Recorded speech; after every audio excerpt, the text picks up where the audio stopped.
Hello everyone, welcome to my channel.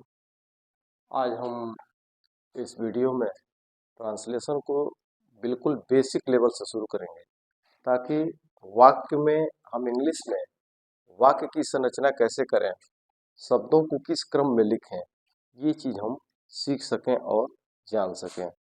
अक्सर English में ऐसा होता है कि बच्चों को वाक्य संरचना में दिक्कत होती है, शब्दों को किस क्रम में लिखा जाए ये वो समझ नहीं पाते हैं, इसमें उनको दिक्कत होती है। इसलिए आज मैं जो है इसको बिल्कुल बेसिक लेवल से शुरू करूंगा और आज का हमारा टॉपिक होगा प्रेजेंट इंडेफिनिट टेंस।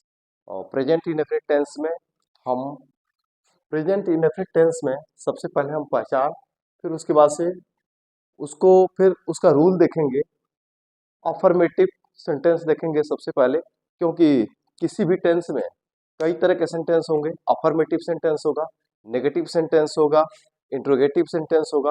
तो आज हम जो है प्रेजेंट इंडेफिनिट में अफर्मेटिव सेंटेंस देखेंगे और उसके बाद से बाकी चीज़ों को हम धीरे धीरे क्रमशः पढ़ते जाएंगे ताकि चीज़ों को हम ठीक से समझ सकें, हमारा जो कॉन्सेप्ट है वो क्लियर हो सके। तो सबसे पहले हम देखेंगे कि प्रेजेंट इंडेफिनिट टेंस जो होता है उसकी पहचान क्या है। तो उसकी पहचान ये है कि वाक्य के अंत में ता है, ती है, ते हो, ता हो, ये आता है। तो ये अगर कहीं है वाक्य में, वाक्य के अंत में अगर इस तरह की पहचान दिखती है, ता है, ती है, ते हो, ता हो, अगर ऐसी पहचान हमको दिखती है वाक्य में तो ये हमारा प्रेजेंट इंडेफिनिट टेंस होगा। अब इसके बाद से हम आते हैं कि अफर्मेटिव सेंटेंस, क्योंकि प्रेजेंट इंडेफिनिट में भी कई पार्ट होंगे। अफर्मेटिव सेंटेंस होगा, नेगेटिव सेंटेंस होगा, इंट्रोगेटिव सेंटेंस होगा। तो हमें आज अफर्मेटिव सेंटेंस पढ़ना है। तो अफर्मेटिव सेंटेंस क्या है, पहले इसको भी समझना होगा। अफर्मेटिव सेंटेंस वो है जहां पे नहीं शब्द का प्रयोग न किया गया हो। अगर नहीं शब्द का प्रयोग न किया गया हो, कोई प्रश्न न पूछा गया हो, तो ये हमारा जो सेंटेंस होगा वो अफर्मेटिव सेंटेंस होगा। तो अफर्मेटिव, एक बार फिर से मैं रिवाइज करूंगा कि अफर्मेटिव सेंटेंस वो है जहां पे नहीं शब्द का प्रयोग न किया गया हो, जहां पे कोई प्रश्न न पूछा गया हो, ऐसे वाक्य को हम अफर्मेटिव सेंटेंस बोलेंगे। तो अफर्मेटिव सेंटेंस आज हमारा ये टॉपिक होगा और यहाँ पे हम इसका रूल देखेंगे कि अफर्मेटिव सेंटेंस को कैसे बनाना है। तो सबसे पहले हमको लिखना है सब्जेक्ट। तो स्टूडेंट्स, ये कभी कभी बच्चों को ये दिक्कत होती है समझने में कि सब्जेक्ट क्या है सेंटेंस में, सब्जेक्ट वर्ब क्या है सेंटेंस में, इसको भी समझना होगा। तो इसके लिए भी मैंने इसके नीचे हिंट दिया है कि अगर सब्जेक्ट है तो कौन सा वो व्यक्ति है जो उस काम को कर रहा है, वही सब्जेक्ट है। उसी तरह से वर्ब की बात आती है कि वर्ब को हम कैसे पहचाने। तो इंग्लिश में जनरली जो वर्ब होता है वो वाक्य के अंत में होता है। तो ये हम मान के चले कि अंत में ही वो हमको वर्ब मिलेगा, जनरली यही होता है। तो ये हमारा वर्ब हो जाएगा। उसके बाद से हम इनडायरेक्ट ऑब्जेक्ट, अच्छा अब उसके बाद से सब्जेक्ट के बाद से वर्ब, और उसके बाद से हमको ऑब्जेक्ट देखना है। ऑब्जेक्ट भी दो तरह का होता है, एक होता है इनडायरेक्ट ऑब्जेक्ट और एक होता है डायरेक्ट ऑब्जेक्ट। तो डायरेक्ट ऑब्जेक्ट को कैसे पहचाने, इनडायरेक्ट ऑब्जेक्ट को कैसे पहचाने, पहले सबसे पहले मैंने यहाँ लिखा है कि अगर क्रिया के साथ अगर हम किसको शब्द जोड़े तो ये हमें इनडायरेक्ट ऑब्जेक्ट बताएगा, क्या शब्द जोड़े तो वो डायरेक्ट ऑब्जेक्ट बताएगा। दूसरी चीज की मैंने यहाँ पे क्रम में लिखा है, पहले मैंने लिखा है सब्जेक्ट, फिर लिखा है मैंने वर्ब। अच्छा, एक चीज मैंने नया यहाँ पे डाला है, शायद आपको अटपटा लगे कि ये चीज मैंने कहाँ से ला के रख दिया, IES। किताबों में आपको ज्यादातर पे यस यस या टीचर्स भी यही बताते हैं, तो आपको थोड़ा सा यहाँ संशय होगा कि मैंने IES ला के कहाँ से ला करके रख दिया। तो ये इस तरह का जो संशय होगा वो वीडियो के अंत में आपका संशय दूर हो जाएगा। तो खैर, अब हम आते हैं कि इनडायरेक्ट ऑब्जेक्ट और डायरेक्ट ऑब्जेक्ट। अगर दो ऑब्जेक्ट है तो हम इनडायरेक्ट ऑब्जेक्ट को भी पहले लिख सकते हैं और डायरेक्ट ऑब्जेक्ट को भी पहले लिख सकते हैं। दोनों में से किसी एक को भी पहले लिख सकते हैं, किसी को हम चाहे तो इनडायरेक्ट को पहले लिख दें फिर बाद में डायरेक्ट को लिखें, या फिर पहले हम इनडायरेक्ट ऑब्जेक्ट को पहले लिखें फिर बाद में इनडायरेक्ट ऑब्जेक्ट को लिखें। उसका उसके लिए भी मैंने यहाँ दिया है कि अगर इनडायरेक्ट ऑब्जेक्ट हमने पहले लिखा है तो फिर हमें बीच में, दोनों के बीच में कुछ लगाने की जरूरत नहीं है, कुछ लिखने की जरूरत नहीं है। सबसे पहले इनडायरेक्ट ऑब्जेक्ट फिर डायरेक्ट ऑब्जेक्ट लेकिन अगर आपने डायरेक्ट ऑब्जेक्ट को पहले लिखा है तो उसके लिए मैंने यहाँ पे हिंट दिया है। अगर हमने डायरेक्ट ऑब्जेक्ट को पहले लिखा तो फिर डायरेक्ट ऑब्जेक्ट के बाद से हमको टू लगाना पड़ेगा, फिर हम इनडायरेक्ट ऑब्जेक्ट लिखेंगे। फिर उसके बाद से हम आएंगे एडवर्ब ऑफ मैनर। इसके बाद से पहले हमने लिखा सब्जेक्ट, फिर verb, indirect object, direct object, या फिर इस क्रम को आप अपना लीजिए, ये भी क्रम अपना सकते हैं। और उसके बाद से हम आएंगे एडवर्ब ऑफ मैनर। कैसे? फिर उसके बाद से आते हैं एडवर्ब ऑफ प्लेस, कहाँ, और एडवर्ब ऑफ टाइम, कब, कि क्रिया कब हुई, कहाँ हुई, कैसे हुई, ये सब चीजें हम उस क्रम में लिखेंगे। तो इसके बाद से हम आते हैं सबसे पहले कि अब हमको यहाँ चर्चा का विषय हमारा ये है कि यस, यस, आई, यस, ये कहाँ लगाएं, कहाँ ना लगाएं। तो सबसे पहले हमको ये देखना है कि अगर हमारे सेंटेंस में हमारा सब्जेक्ट है आई, वी, दे, यू, तथा अगर बहुवचन करता है, मतलब आई, वी, दे, यू, तथा बहुवचन करता अगर है, तो हमें वर्ब में यस, यस, आई, यस नहीं जोड़ना है। लेकिन अगर सेंटेंस में ही, सी, इट तथा एक वचन करता हूं, अगर ही है, सी है, इट है तथा एक वचन करता है, तो हमें वर्ब में यस, यस, आई, यस जोड़ना है, जोड़ेंगे। आगे बढ़ते हैं कि अब कहाँ, किसके अंत में क्या लगाना है। अब सवाल यह है कि कहाँ यस लगाएंगे, कहाँ ईएस लगाएंगे, कहाँ आई ईएस लगाएंगे। तो वो हम एग्जाम्पल के जरिए देखेंगे। फिर भी एक बार मैं यहाँ पे रिवाइज करता हूँ। तो वर्ब के का जो फर्स्ट फॉर्म है उसके अंत में अगर double S, S H, C H, O या एक्स अगर है, तो हमें वर्ब में ई एस जोड़ना होगा, ई एस। दूसरी चीज, अगर वर्ब के अंत में वाई हो, अगर वर्ब के अंत में वाई दिया हो, तो वहां पे हमारे लिए दो नियम है। पहला ये, अगर वाई के ठीक पहले ए, ई, आई, ओ, यू अगर है, तो हमें वर्ब में यस जोड़ना है। लेकिन अगर वाई के ठीक पहले ए, ई, आई, ओ, यू नहीं हो, तो हमें वाई को हटा देना है। वाई के ठीक पहले अगर ए, ई, आई, ओ, यू नहीं है, तो हमें वाई को हटाकर वर्ब के फर्स्ट फॉर्म में आई ई एस जोड़ना है। दूसरी चीज, अब उसके बाद है कि अगर वर्ब के अंत में डबल एस, जैसा कि इसमें मैंने दिया है, एस एच यहां मैंने दिया है, सी एच ये भी, और ओ और एक्स तथा वाई, इनमें से कुछ भी नहीं है। अगर वर्ब के अंत में double S, S H, C H, O, X तथा वाई, इनमें से कुछ भी नहीं है, तो हमें वर्ब में एस जोड़ना है।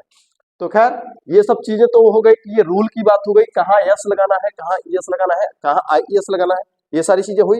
अब हम जो है एग्जाम्पल के थ्रू देखेंगे कि कहाँ कैसे किस चीज का यूज करना है।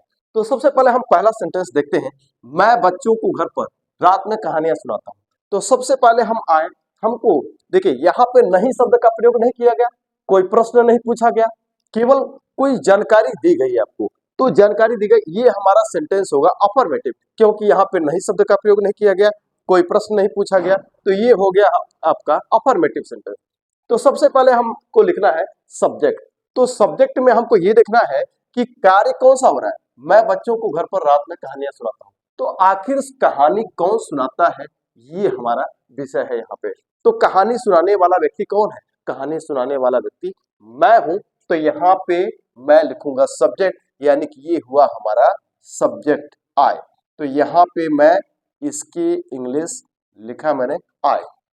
उसके बाद से हमको लिखना है वर्ब। वर्ब हमको वाक्य के अंत में मिलेगा, और वर्ब हमारा वाक्य के अंत में मिलेगा, और वो है हमारा सुनाता हूं, सुनाने की इंग्लिश। तो यहाँ पे हम लिखेंगे सुनाने की इंग्लिश, यानी कि टेल। सुनाने की इंग्लिश, अगर कहानी सुनाई गई तो टेल लिखें, अगर गीत सुनाया गया तो सुनाने की इंग्लिश आपको सिंग लिखना होगा। फिर आगे बढ़ते हैं, यस, यस, आई, यस। दूसरी चीज कि ये जो वर्ब होगा ना, वर्ब का फर्स्ट फॉर्म लिखना है। वर्ब का फर्स्ट फॉर्म, वर्ब के तीन स्वरूप होंगे, वर्ब के तीन फॉर्म होंगे, first form, second form, third form. जैसे फर्स्ट फॉर्म क्या होगा, टेल होगा फर्स्ट फॉर्म, और सेकेंड और थर्ड फॉर्म क्या होगा, टोल्ड होगा। तो ये सेकेंड फॉर्म भी होगा और ये इसका थर्ड फॉर्म भी होगा। खैर हमको यहाँ फर्स्ट फॉर्म लिखना है, तो मैंने फर्स्ट फॉर्म लिखा, तो सब्जेक्ट लिखा, फर्स्ट फॉर्म लिखा। फिर हमको देखना है कि यस यस आई यस लगाना है कि नहीं लगाना है वर्ब में। तो देखिए हमारा रूल नंबर 1 क्या कह रहा है कि अगर हमारे सेंटेंस में सब्जेक्ट आई है, वी है, दे है, यू है तथा बहुवचन करता है, तो हमको वर्ब में यस यस आई यस नहीं जोड़ना है। तो हमारा सब्जेक्ट है आई, जैसा कि हमने नोट में पहले पॉइंट में ये लिखा है कि अगर हमारा सेंटेंस आई है तो हमें वर्ब में यस यस आई यस नहीं जोड़ना है। तो जब वर्ब में यस यस आई यस नहीं जोड़ना है यानी कि वर्ब हमारा कंप्लीट है, हम आगे बढ़ेंगे इनडायरेक्ट ऑब्जेक्ट। तो इनडायरेक्ट ऑब्जेक्ट क्या है, हमने कहा कि यहाँ पे किसको शब्द जोड़िए, तो कह रहा है कि मैं बच्चों को घर पर रात में कहानियां सुनाता हूँ। कहानी मैं किसको सुना रहा हूँ, किसको शब्द जोड़ेंगे तो इससे आपको इनडायरेक्ट ऑब्जेक्ट मिलेगा। तो कहानी आप किसको कहानी सुनाई गई, ये चीज हमको यहाँ देखना है। तो कहानी यहाँ पे बच्चों को सुनाई गई, तो इसलिए हम यहाँ पे लिखेंगे द चिल्ड्रन। तो हमने लिखा द चिल्ड्रन, इसके बाद से हमको लिखना है डायरेक्ट ऑब्जेक्ट। डायरेक्ट ऑब्जेक्ट क्या है, क्या क्या जोड़े हम, अगर कहानी सुनाई गई, नहीं अगर जो सुनाया गया, कह रहा है कि मैं बच्चों को कहानियां सुनाता हूं, तो क्या सुनाया गया, कहानी सुनाई गई। तो क्या का जवाब है क्या, सुनाया क्या गया, कहानी सुनाई गई। तो ये है हमारा डायरेक्ट ऑब्जेक्ट। तो यहाँ पे लिखेंगे हम डायरेक्ट ऑब्जेक्ट यानी कि स्टोरीज। यहाँ पे हमें दोनों के बीच में कुछ भी लिखने की जरूरत नहीं है, पहले इनडायरेक्ट फिर डायरेक्ट। लेकिन अगर हम चाहें तो स्टोरीज को भी पहले लिख सकते हैं। अगर हम स्टोरीज को पहले लिखते हैं तो दोनों के बीच में टू लगाना पड़ेगा। जैसे इस रूल के अनुसार, तो अगर हम डायरेक्ट ऑब्जेक्ट यानी कि कहानियां, इसको अगर हम लिखते हैं, ये आपका है इनडायरेक्ट ऑब्जेक्ट, ये आपका डायरेक्ट ऑब्जेक्ट। तो अगर हम इसको पहले लिखते हैं स्टोरीज, तो अगर हमने इसको पहले लिखा तो पहले लिखेंगे उसके बाद से टू, उसके बाद से हम लिखेंगे द चिल्ड्रन। आगे बढ़ते हैं, एडवर्ब ऑफ मैनर। कैसे, अगर कहानी सुनाई गई तो कैसे सुनाई गई, इसका कोई जवाब नहीं, मतलब कि इनडायरेक्ट ये एडवर्ब ऑफ मैनर यहाँ पे इस सेंटेंस में नहीं है। उसके बाद से आगे बढ़ेंगे, कहां, तो अगर कहानी सुनाई जाती है तो कहाँ सुनाई जाती है, तो वो हमारा उसका जवाब है घर पर। तो इसके लिए हमको लिखना है एट होम। यहां मैंने लिखा एट होम। तो यहां तक पहुंचे, फिर आगे बढ़ते हैं एडवर्ब ऑफ टाइम। कब, तो कहानी सुनाई जाती है कब सुनाई गई, तो यहाँ पे उसका जवाब है हमारे पास रात में। तो इसके लिए आप एट नाइट भी लिख सकते हैं और इन द नाइट भी लिख सकते हैं। एट नाइट ज्यादा बेहतर होगा, तो दोनों बस को ही लिख सकते हैं, एट नाइट भी लिख सकते हैं, इन द नाइट भी लिख सकते हैं। तो I tell the children stories, I tell the children stories at home at night. ये तो ऐसे बनाए, या फिर ये तरीका आप अपना लें, ये भी हो सकता है और ये भी हो सकता है। यही चीज मैंने यहाँ पे लिख दिया है, ऐसे में ये पूरा सारी चीजें वही होंगी। I tell the I tell stories to the children at home at night, या I tell the children stories at home at night. तो दोनों में से कोई एक क्रम आप अपना सकते हैं, I tell the children stories at home at night, या I tell stories to the children at home at night. दूसरे सेंटेंस पे आते हैं। दूसरा सेंटेंस हमारा है, राजेश सुबह ध्यानपूर्वक अपने कमरे में किताबों का अध्ययन करता है। तो सबसे पहले आते हैं सब्जेक्ट, कौन कौन अध्ययन कर रहा है, तो अध्ययन करने वाला व्यक्ति कौन है, वो है राजेश। तो हमने यहाँ पे लिखा राजेश। उसके बाद से हमको लिखना है वर्ब का फर्स्ट फॉर्म। तो वर्ब हमारा है अध्ययन करना, वर्ब हमको मिलेगा वाक्य के अंत में। तो वर्ब हमारा है अध्ययन करना, अध्ययन करने की इंग्लिश हमको लिखना है स्टडी। अब हमको ये वर्ब का फर्स्ट फॉर्म मैंने लिखा, अब उसके बाद से हमको देखना है कि यस यस आई यस हमको लगाना है कि नहीं लगाना है। तो यहाँ पे हम रूल को देखें, राजेश हमारा है एक वचन पुल्लिंग, एक व्यक्ति है और एक वचन है। तो एक वचन अगर करता है, जैसा कि हमने यहाँ पे नोट में दूसरे पॉइंट में मैंने लिखा है कि ही सी इट तथा एक वचन करता अगर है तो हमको वर्ब में यस यस आई यस जोड़ना है। तो हमारा सेंटेंस, हमारे जो सेंटेंस में राजेश एक वचन है तो एक वचन करता है, इसलिए हमको वर्ब में यस यस आई यस जोड़ना है। अब सवाल यह कि क्या जोड़ना है, यस यस आई यस में से क्या जोड़े। तो देखिए हमारे वर्ब के अंत में वाय है, अगर वर्ब के अंत में वाय दिया है तो उसके लिए आपको दो नियम देखना होगा। अगर वाय के ठीक पहले, वाय के ठीक पहले, वाय के ठीक पहले ए ई आई ओ यू अगर है तो हमको यस जोड़ना है, लेकिन हमारे वाय के ठीक पहले इनमें से कुछ भी नहीं है, ये ए ई आई ओ यू कुछ भी नहीं, तो ये रूल हम इस पर अप्लाई नहीं करेंगे। दूसरे को देखें जरा, अगर वाय के ठीक पहले, अगर वाय के ठीक पहले ए ई आई ओ यू नहीं है, देखिए हमारे वर्ब में वाय के ठीक पहले ए ई आई ओ यू नहीं है, इसलिए हमें क्या करना है, वाय को हटाकर, वाय को हटाना है और वर्ब के फर्स्ट फॉर्म में आई ई एस जोड़ना है, यानी वाय को हटा देंगे और हम यहाँ पे आई ई एस जोड़ देंगे। तो हमने यहाँ पे जोड़ा आई ई एस। तो मुझे लगता है कि ये संशय आपका दूर हो गया होगा कि आई ई एस की चर्चा मैंने यहाँ पे क्यों किया है। आगे बढ़ते हैं। तो चलिए हमने लिखा सब्जेक्ट, फिर लिखा हमने वर्ब, अब हमको आना है इनडायरेक्ट ऑब्जेक्ट पर। तो अध्ययन किसको कर रहा है, क्या कर रहा है, यहाँ पे एक ही ऑब्जेक्ट है, अध्ययन वो क्या कर रहा है, डायरेक्ट ऑब्जेक्ट दिया है, इनडायरेक्ट ऑब्जेक्ट नहीं दिया। क्या अध्ययन कर रहा है, वो कर रहा है किताबों का अध्ययन कर रहा है, किताबों का। तो यहाँ पे मैंने लिखा है राजेश स्टडीज द बुक्स। अब उसके बाद से आएंगे कैसे, कैसे अध्ययन कर रहा है, ये हमको देखना है। एडवर्ब ऑफ मैनर, तो यहाँ पे इसका जवाब है ध्यानपूर्वक, ध्यानपूर्वक। तो एडवर्ब ऑफ मैनर जो हम बनाते हैं तो जनरली उसमें अगर एडजेक्टिव लिखे तो एडजेक्टिव के साथ एल वाई जोड़ देते हैं। तो कुल मिला के मेरे कहने का मतलब यह है कि जनरली जो एडवर्ब ऑफ मैनर जो हम बनाते हैं उसमें एल वाई जुड़ा होता है। तो यहाँ पे लिखेंगे अटेंटिवली,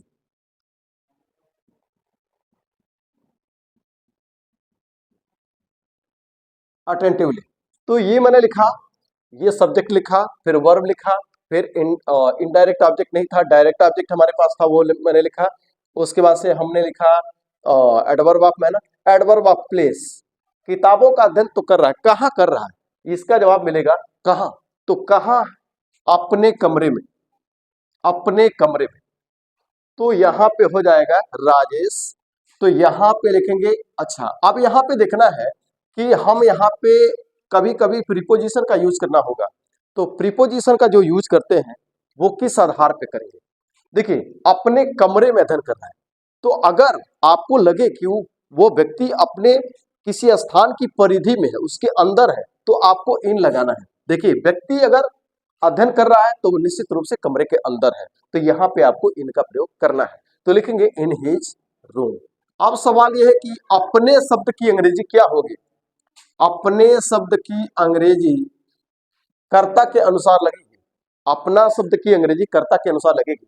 अगर एक वचन पुल्लिंग, अगर राजेश एक वचन पुल्लिंग है तो एक वचन पुल्लिंग है तो अपना की अंग्रेजी हिज का प्रयोग करेंगे। अगर एक वचन स्त्रीलिंग है तो हर हो जाएगा, और अगर बहुवचन है तो दे हो जाएगा। अगर वो आई है कर्ता तो माय हो जाएगा, अगर वी है तो आर हो जाएगा।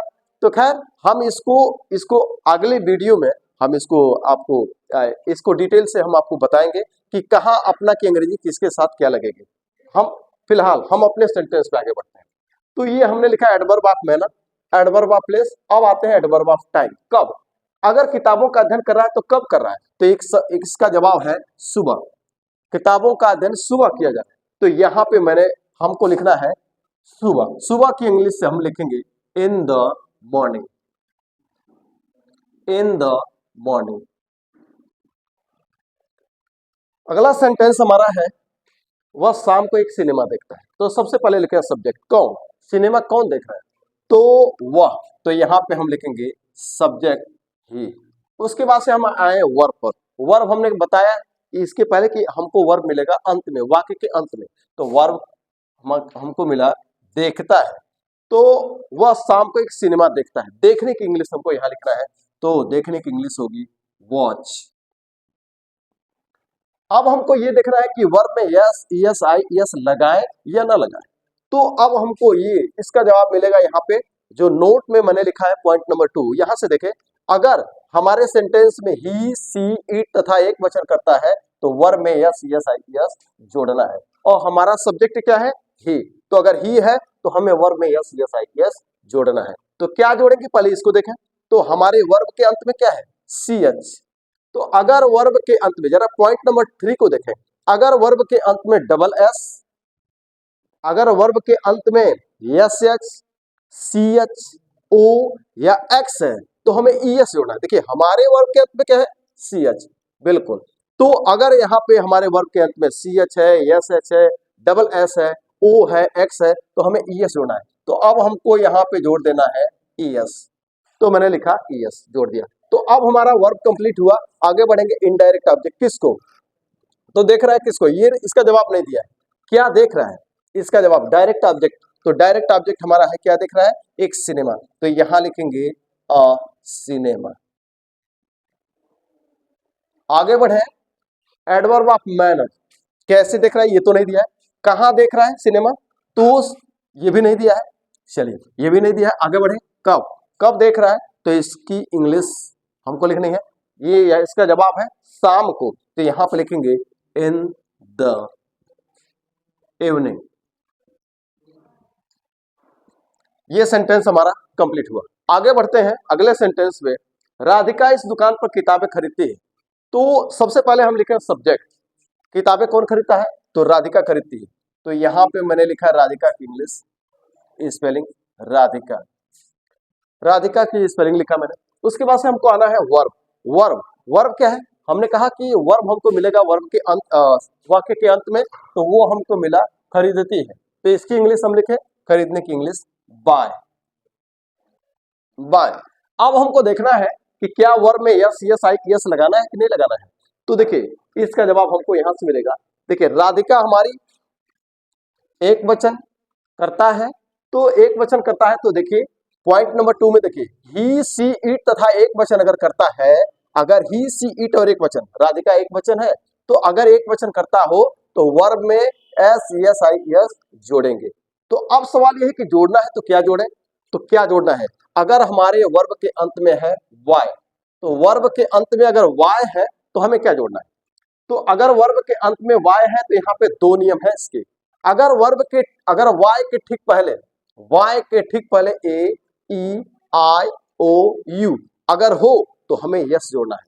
तो वर्ब, तो वाई के ठीक पहले हमारे क्या है, वाई में देखें तो बी यू वाई, तो वाई के ठीक पहले है यू, इसलिए हमें जोड़ना है यस। तो यहां पे जोड़ देंगे यस। तो ये हमारा वर्ब कंप्लीट हुआ। अब आगे बढ़े, देखिए सब्जेक्ट हुआ, हमने सब्जेक्ट लिखा, वर्ब लिखा, यस यस आई यस जो लगाना था लगाया। फिर इनडायरेक्ट ऑब्जेक्ट, किसको खरीदते, इसका जवाब नहीं है। क्या खरीद रही है, तो किताबें खरीद रही है। तो यहां पे लिखेंगे बुक्स, बुक्स। अब आगे बढ़ते हैं, कैसे खरीद रही है, इसका जवाब नहीं है। कहां खरीद रही है, तो इसका जवाब है क्या, इस दुकान पर, इस दुकान पर। अब यहां भी हमको प्रीपोजिशन यूज करना है। तो सवाल यह है कि हम यहाँ पे एट का यूज करेंगे, करेंगे इसलिए करेंगे क्योंकि एट और इन में थोड़ा सा अंतर यह है कि इनका प्रयोग हमें तब करना है जब हम उस स्थान के बिल्कुल अंदर, यानी कि उसकी परिधि में हो, उसके अंदर हो, तब हम इन प्रयोग करेंगे। लेकिन यहाँ जब आप ये खुद अपने अंदर, ये सपोज करिए कि अगर आप दुकान पे कुछ खरीद रहे हैं, तो आपका पोजीशन क्या होगा, दुकान के अंदर या दुकान के आसपास या उसके किनारे। तो आपका पोजीशन दुकान के अंदर नहीं होगा, दुकान के किनारे होगा, उसके काउंटर पे होगा, यानी आप उसके अंदर नहीं होंगे। ऐसी कंडीशन में हमको लिखना है एट, और कहा, इस दुकान पर, तो यानी कि एट दिस शॉप। ये सेंटेंस हमारा कंप्लीट हुआ। आगे है, आप हमें स्कूल में हिंदी पढ़ाते हैं। तो सबसे पहले सब्जेक्ट यू, फिर उसके बाद से लिखे हैं वर्ब, वर्ब हमारा है पढ़ाना। तो लिखा मैंने टीच। जैसा कि मैंने बताया कि अगर सब्जेक्ट हमारा यू है, अगर सब्जेक्ट यू है, आई है, वी है, दे है, यू है, तो हमें वर्ब में एस एस आई एस नहीं लगाना, तो वर्ब में एस एस आई एस नहीं लगाना, वर्ब हमारा कंप्लीट है।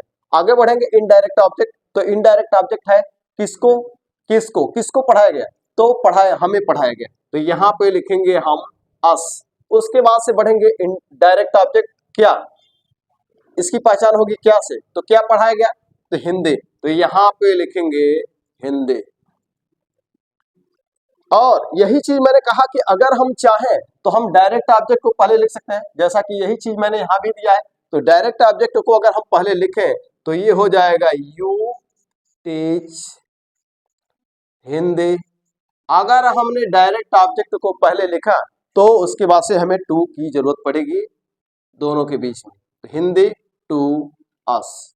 तो या तो हम इस क्रम को फॉलो करें या फिर इस क्रम को फॉलो करें, दोनों में से कोई एक। उसके बाद से आगे बढ़े एडवर्ब ऑफ मैनर, कैसे पढ़ाया गया, तो कैसे पढ़ाया गया ये नहीं दिया है। आगे है एडवर्ब ऑफ प्लेस, कहाँ पढ़ाया गया, तो यहाँ पे लिखा है स्कूल में। तो जरा यहाँ पे हम प्रीपोजिशन की जरूरत पड़ेगी। अब हम यहाँ जरा ये देखें कि अगर हम प्रीपोजिशन यूज कर रहे हैं तो इस बात का ध्यान रखें कि पढ़ाते समय अगर पढ़ाया जा रहा है तो पढ़ाते समय पढ़ाने वाले की या हमारी पोजीशन क्या होगी, तो पढ़ाते समय पोजीशन स्कूल के अंदर होगी, इसलिए यहाँ पे लिखेंगे in the school, in the school. या यहाँ पे भी वही चीज हो जाएगी इन द स्कूल।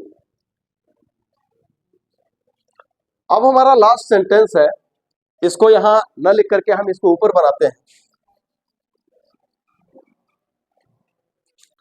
इसी चीज को हम यहां बनाते हैं।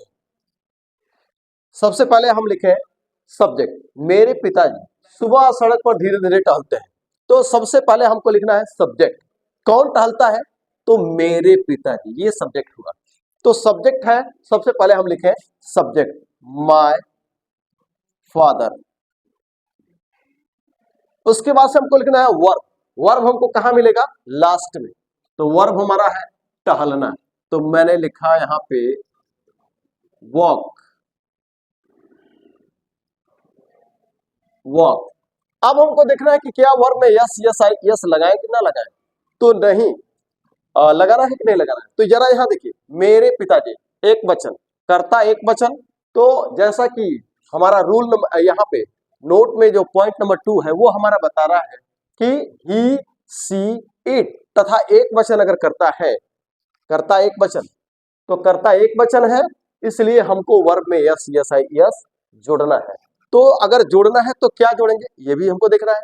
तो अगर हम इसको देखें तो वर्ब हमारा जो है इसके अंत में क्या है, के। तो जरा यहां देखें कि अगर हमने यहां पे लिखा है पॉइंट नंबर 5 में वर्ब के अंत में अगर डबल एस नहीं है, एस एच भी नहीं है वर्ब के अंत में, सी एच ये भी नहीं है, ओ ये भी नहीं है, एक्स ये भी नहीं है, और वाई भी नहीं है। तो मैंने लिखा है कि अगर वर्ब के अंत में double S H, C H, O, X तथा वाई इनमें से कुछ भी नहीं है तो हमें जोड़ना है एस, तो यहां पे हम जोड़ देंगे यस। तो ये हमारा सब्जेक्ट हुआ, वर्ब हुआ, एस एस आई एस लगाने का जो प्रोसेस है वो कंप्लीट हुआ। आगे बढ़ेंगे इनडायरेक्ट ऑब्जेक्ट। तो इनडायरेक्ट ऑब्जेक्ट किसको किसको टहल रहा है, ऐसा इसका कोई जवाब नहीं, यानी कि इनडायरेक्ट ऑब्जेक्ट हमारे पास नहीं है। उसके बाद से आगे बढ़ेंगे क्या क्या टहलते हैं, इसका भी कोई जवाब नहीं है, यानी कि डायरेक्ट ऑब्जेक्ट भी हमारे पास नहीं है। उसके बाद से हम बढ़ेंगे कैसे कैसे टहल रहे हैं, तो इसका जवाब है कैसे, धीरे धीरे, तो इसका हम इसको लिखेंगे स्लोली, तो यहां हो जाएगा स्लोली। आप देखिए हमने एडवर्ब ऑफ मैनर बनाया तो हमने स्लो में क्या जोड़ दिया है, स्लो में एल वाई जोड़ दिया, स्लो में एल वाई जोड़ा, तो ये हमारा एडवर्ब ऑफ मैनर बन गया। तो जनरली ज्यादातर पे एडवर्ब ऑफ मैनर में एल वाई लास्ट में होता है, कुछ होते हैं जो अलग भी होते हैं, लेकिन जनरली एडवर्ब ऑफ मैनर में एल वाई का यूज लास्ट में किया जाता है अधिकांश। आगे बढ़े एडवर्ब ऑफ प्लेस, कहां, तो टहल रहे तो कहां टहल रहे, सड़क पर, तो यहां लिखेंगे ऑन। देखिए यहां पे भी पोजीशन जो होती है सड़क के ऊपर होती है, तो यहां पे हम यहां लिखेंगे on the road, on the road. फिर आगे बढ़े, कब, तो इसका जवाब है सुबह। तो सुबह इसके लिए लिखेंगे इन द मॉर्निंग।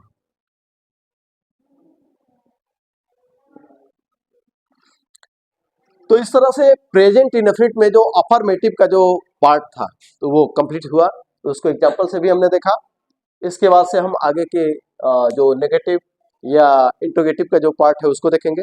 तो इसको आप मुझे लगता है कि अगर आप इसको एक दो बार देखेंगे तो मुझे लगता है कि आपका कॉन्सेप्ट इस पर क्लियर होगा, और इसी के साथ इसको समाप्त किया जाता है। Thank you.